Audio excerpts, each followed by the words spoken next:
Hi, this is Libby, and I recently did a series on Ken Hovind. It's listed on my YouTube channel, the Libby Tube, that you can go back and look at. But today I wanted to do another video based on an article I read out of National Review entitled Injustice System. And this article hit so many points of what I have seen transpire in the case of Ken Hovind. I just found it critical to share this information and to make a video on it. For nothing else, maybe education, because it is apparent that we need more education on what's taking place in our judicial system and with cases concerning the IRS. So as most of you know, the last set of charges that were brought against Ken Hovind in that trial in March 2015, they have been dismissed. So he is still, however, in the Bureau of Prison system waiting to be released. His most current release date is August 9th, but we're all praying for an earlier release. For those of you that may not know Ken Hovind, he's better known as Dr. Dino.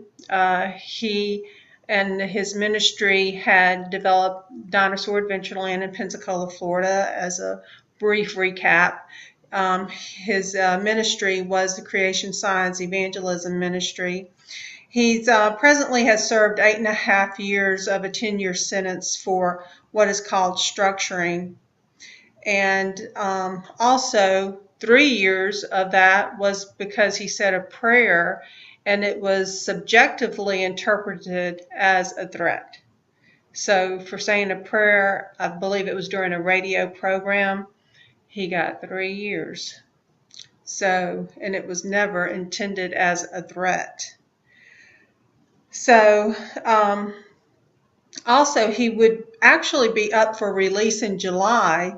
But at one point, as I understand it, he made a call to, I believe, his oldest son, Kent, and the phone call went into his son's office, and the person answering the call transferred it to his son's office phone line. And because of that, the Bureau of Prisons called it a three-way call and attached 21 more days of actually serving in the prison system.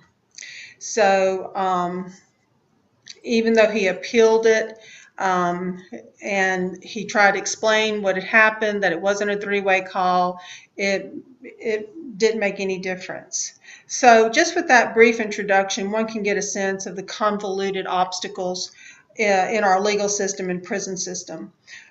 Today I'm going to share an article that I just briefly mentioned earlier that really captured what I observed in a day in the trial of Ken Hovind, which I recorded under a video called The Boy, the Bully, and Dr. Dino. So be sure to watch that video. It was my experience in a day in that trial in March of Ken Hovind.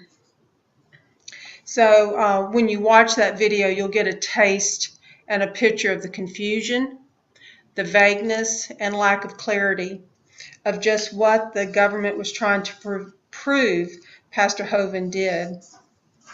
I really felt for Kent Hovind, and I also felt for the jurors.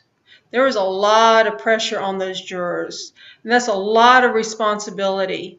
I mean, you are making a decision. You are listening to this evidence and making a decision that's going to affect not only that one person's life, but a whole family. And not only that whole family, but anyone that knows that person. And also, you're going to affect the society that is missing that person, because he was actually making great leeways in debunking evolution, to many persons' dismay that believes in evolution. So the whole experience I encountered in just one day, viewing this supposedly criminal court case, awakened me to several aspects upon which this article I'm about to share, at least aspects of the article, that really brought a lot of key points out. As I read it, I want to share things that come to mind from that day and from this whole process of researching and studying the Ken Hovind case.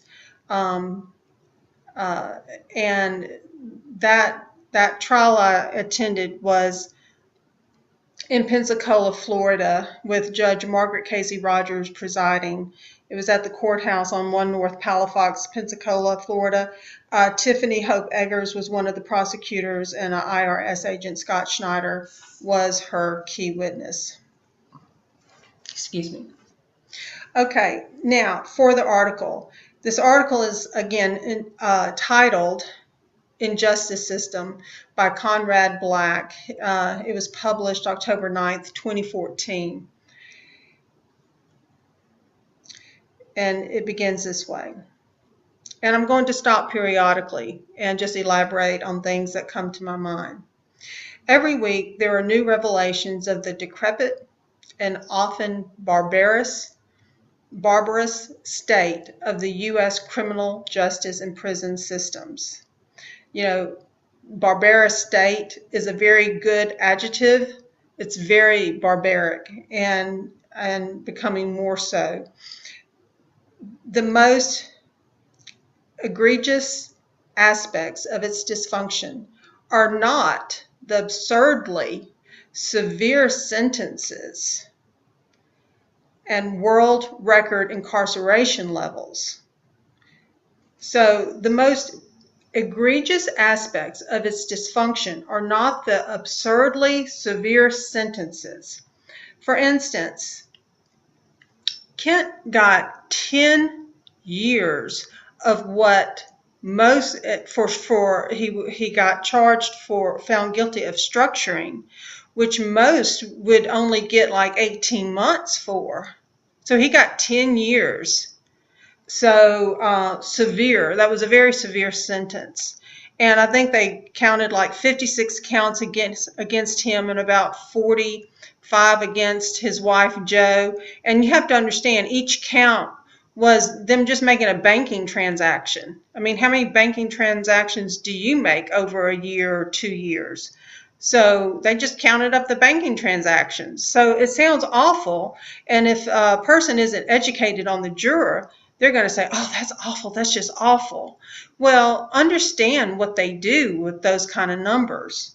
So, and this was a victimless crime. This was their first offense. They didn't even know what they were being accused of. Structuring, they didn't even know what structuring was.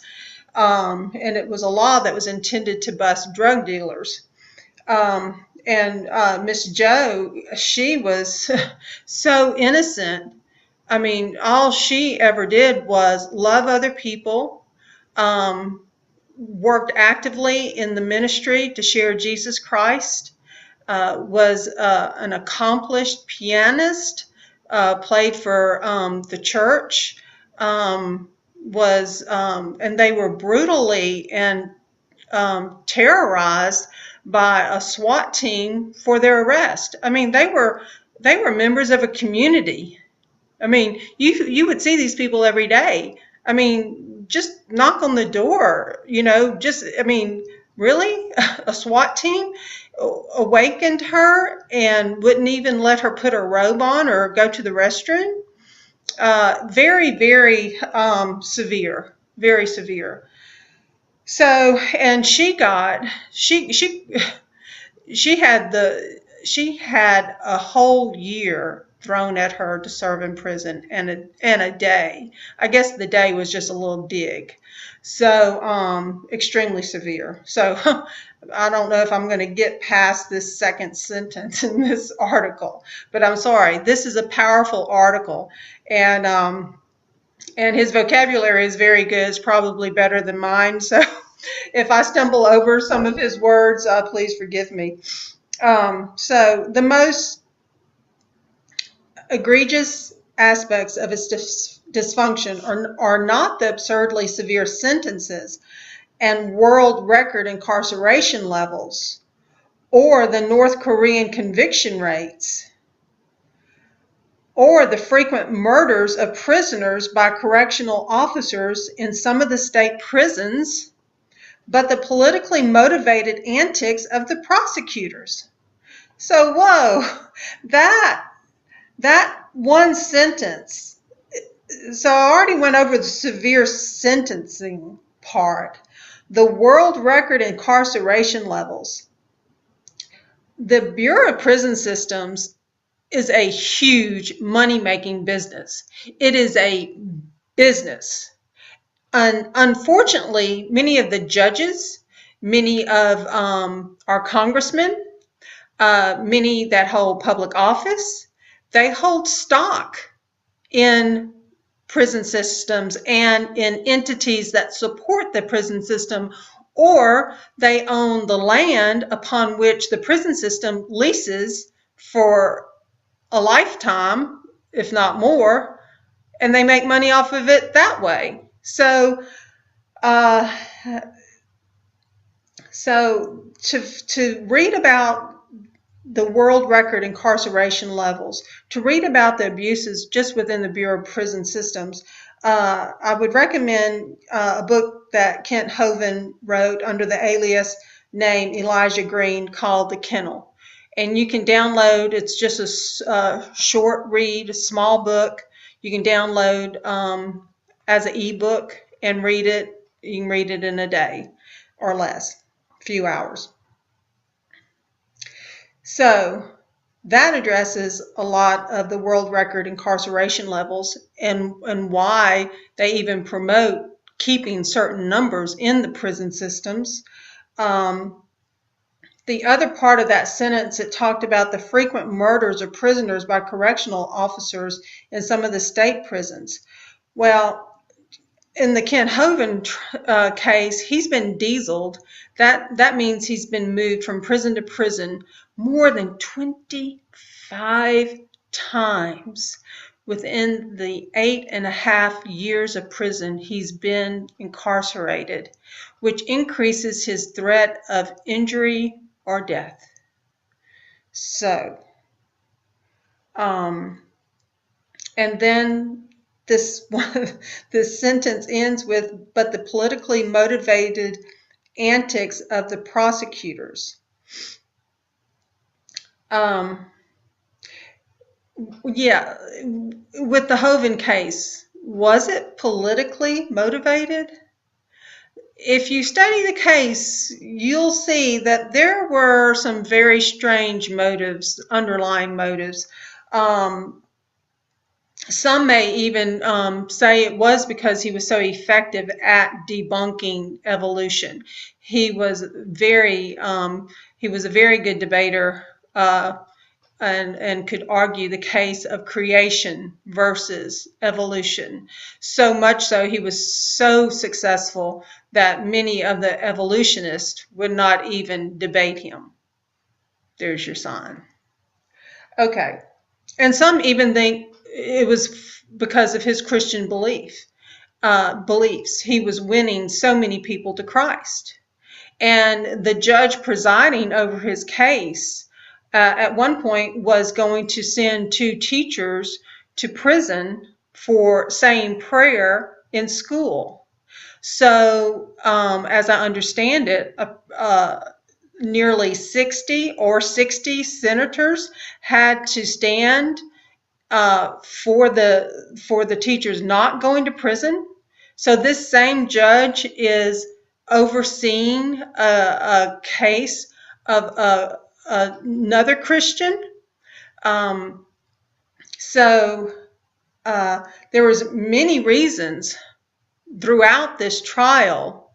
There was many conflicting reasons why she should have recused herself, but she did not.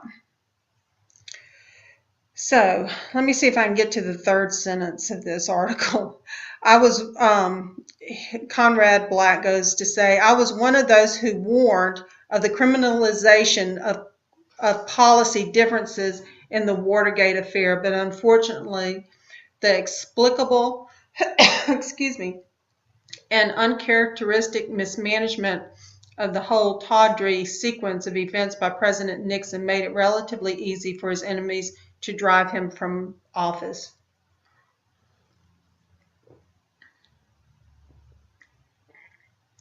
It was bound to be an intoxicating experience, and beneath the confected sanctimony of many of the Watergate principles in the media and law enforcement, the joys of the assassin were evident. It's almost as if when some of these cases carry that scent of a fresh kill, of fresh blood, if you will, that it sets off the piranha effect. So the article goes on to review other cases, other major cases. I'll skip through some of that since I had trouble getting through the first three sentences. I'll skip down to the infamous Ted Stevens affair has already been exposed as a fraudulent withholding of evidence by the prosecutors, but only after the 7-term senator narrowly lost his bid for re-election and one of the prosecutors committed suicide. Okay, well, that reminded me again of the Ken Hovind case. In his first trial, one of the prosecutors, John David Roy Atkinson, was arrested shortly after Kent Hovind's conviction, wrongly convicted. But John David Roy Atkinson was arrested for soliciting sex with a 5-year-old. So after they arrested him, he too committed suicide. So you have someone that abuses children prosecuting a pastor that loves children, provided Dinosaur Adventureland for teaching children and taught them truth and taught them about Jesus's love. And the Bible tells you never, never, never hurt a child. Bad idea. So it goes on to say the protracted persecution of long-serving New York Senate leader Joseph Bruno has been another glaring example of the political corruption of the bench and the prosecutors. So obviously there's a problem. There's a problem in our judicial system. There's a problem with prosecutors. And this is just one of 3 articles that God just revealed to me in one sitting, in one morning. And I'm going to try to make a series pointing out some of the key points. I don't have a teleprompter. It may not be smooth as ice, but I'll do my best. And I appreciate you taking the time to listen to some of these key points.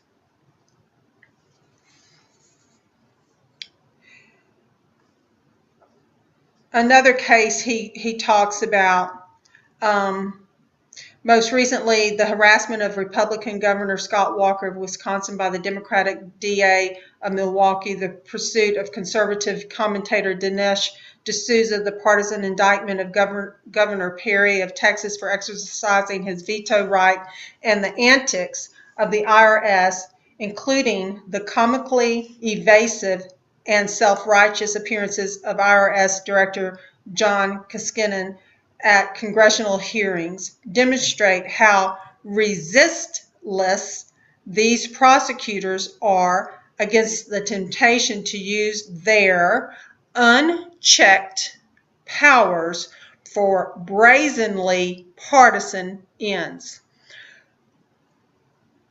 Great, great description.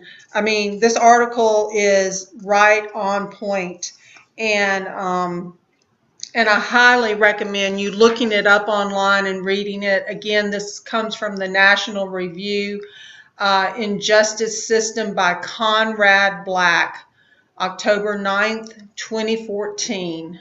Again, National Review, title of the article, Injustice System by Conrad Black.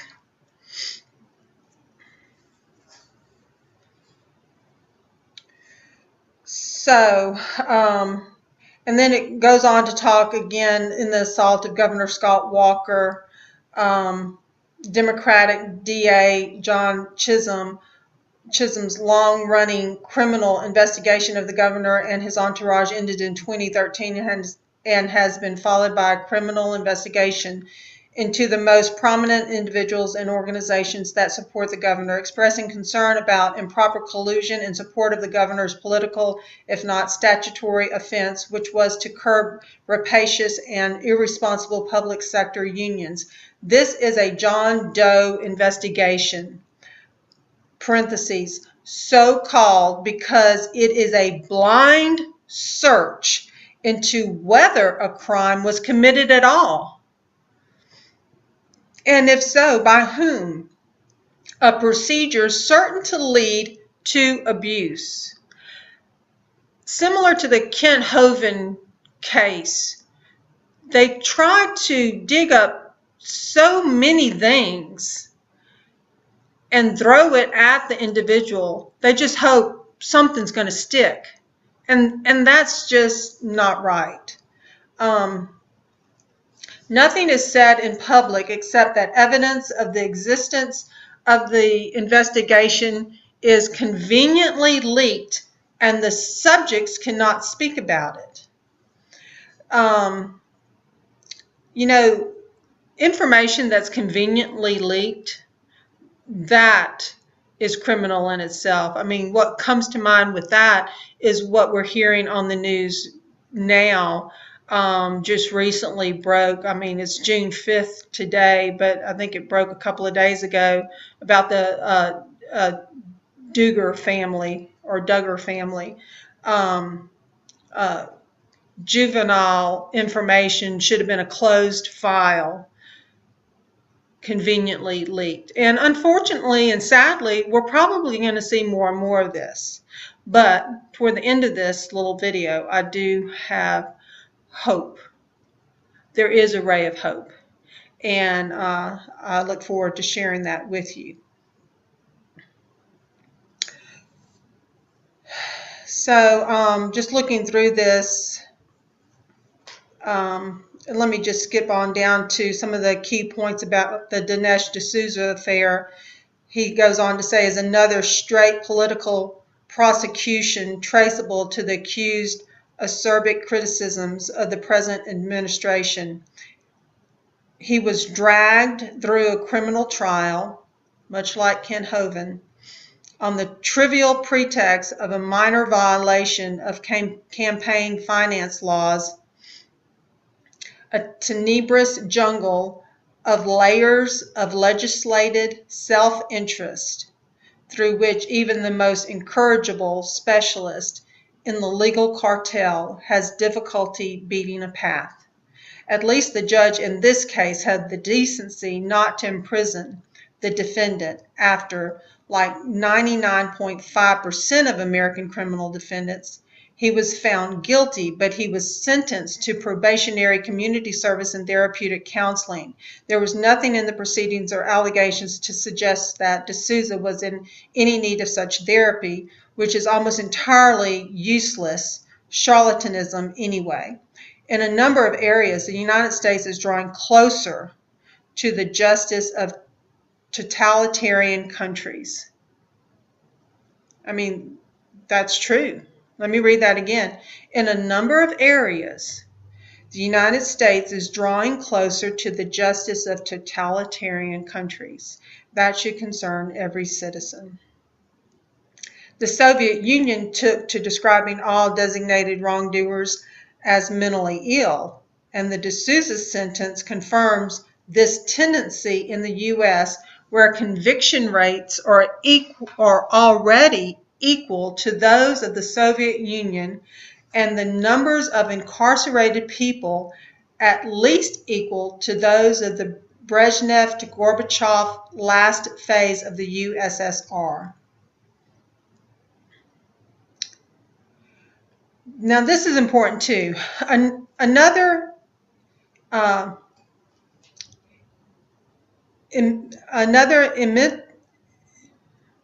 feature has been the allocution, as 97% of the 99.5% found guilty are intimidated by the manipulation of the plea bargain system into pleading guilty to spare the state the irritation of a trial.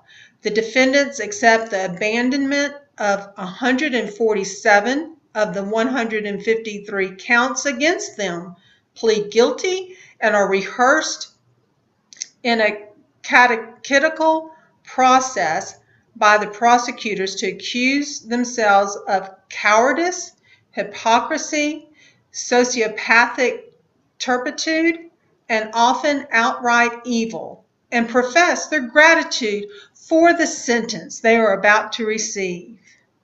Well, what can you say? I mean, you can definitely understand why someone would want to take a plea bargain if it's going to decrease their sentence. But keep in mind, Ken Hovind maintained his innocence. He maintained his innocence. So kudos for him. You know, at whatever it cost, he chose to maintain his innocence, for he was innocent. So, and then the article goes on to compare our system to the Stalin system. It says the United States certainly has not plumbed to the Stalin system depths, if you will, but the allocutions are just as nauseatingly excessive and obviously extorted by terror in sentencing, psychological as opposed to physical torture. So there's, you know, we may not say people are stoned anymore, but they are psychologically. They may not be physically, but they are psychologically, and the system is being used as a weapon.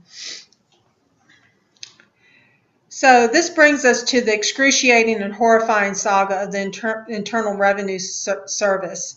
It is clear, despite an administration effort to muddy the waters and strangle the congressional investigation, that the president and his party leaders in Congress launched a Herculean effort to bully the IRS to silence conservative organizations critical of the administration, and that the IRS, led by the head of the tax-exempt organization section, Lois Lerner, did its best to comply with this request. I'm not going to rehash that. We know all of those details, and it's hopefully justice will still be served in that respect. Of course, President Obama installed John Koskinen, a turnaround expert from Fannie Mae, to clean up the IRS, but he has construed his role to be the obstruction of the congressional investigation in appearances that were sanctimonious filibusters to explain the IRS's conduct by standing on what he fancies to be his dignity and fuming with righteousness when the committee members suggested that he is not cooperating, which of course he isn't.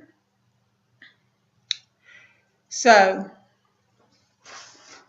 in wrapping up this little video, this article goes on to say, the last paragraph, it goes on to say, this is a justice system in which the conservative majority on the Supreme Court overruled lower courts and denied a man, his name John Thompson, the $14 million that lower courts had awarded him for spending 14 years on death row for a crime prosecutors knew he had not committed because of their possession. They had the possession of the evidence, of DNA evidence that they withheld. So that case was Connick versus Thompson, 2011. The bloated prison system, the unstoppable prosecutors, the entire legal cartel, and the slumbering higher bench, quiescent in the shredding of the Bill of Rights, have created a terrible problem that even now the country is largely ignoring. It is hard to imagine what new outrages have to occur before the public demands a restoration of America's status as a society of reasonable laws, where a day in court is a reassuring thought for the innocent. Because I can share with you, the day I spent in that criminal court, which was my first experience, was not a reassuring thought for anyone's innocence. It's almost you are guilty until proven innocent, instead of you are innocent until proven guilty. Sadly, that's the case. So I share all this to make this point. Our only hope with the present status of injustices dished out by our justice system and misapplied IRS laws, or whatever other law you want to say, lies, in my opinion, in the power of the juror. That may be you one day. And with educating yourself on this most powerful role is crucial. It will speak and it will give you that opportunity. It's a position of honor and a position of responsibility for each U.S. citizen to have that opportunity. And if, whenever possible, you should take that role seriously. Yes, it may cause some inconveniences, but we need good jurors. We need educated jurors. And you, my friend, we, the people, hold the key. The jurors hold the key. This system is struggling. It has many corruptions in it, and we, the people, hold the key. That will be a new video teaching the importance of jurors and their education, and how to be an informed juror and how to make the right decisions. And I look forward to sharing more on that topic in the future. Thanks for listening. Please hit like if you gleaned any information from this video, and be sure to share this video. And I look forward to seeing you next time. Thanks. Have a good day.